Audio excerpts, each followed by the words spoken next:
પોરબંદરમાં ચોમાસાની ઋતુ દરમિયાન વાયરલજન્ય રોગોમાં વધારો નોંધાયો છે, જેમાં ભાવસીજી સરકારી હોસ્પિટલમાં છેલ્લા 2 માસમાં જનરલ ઓપીડીમાં 46,000થી વધુ દર્દીઓ સારવાર માટે પહોંચ્યા હતા, જ્યારે હજારો દર્દીઓને દાખલ કરીને સારવાર આપવાની ફરજ પડી છે।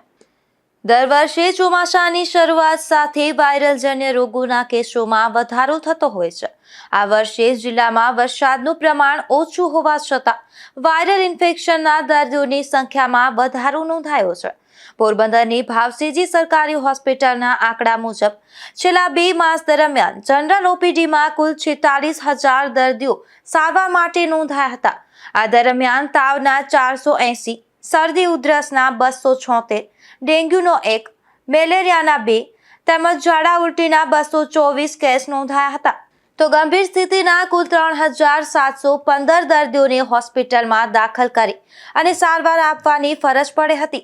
આરોગ્ય વિભાગે ચોમાસાની ઋતુમાં સ્વચ્છતા જાળવવા, ઉકાળેલું અથવા શુદ્ધ પાણી પીવા, મચ્છરજન્ય રોગોથી બચવા તાકેદારી રાખવા અને તાવ કે અન્ય લક્ષણો જણાય તો તાત્કાલિક સારવાર લેવા અપીલ કરી છે।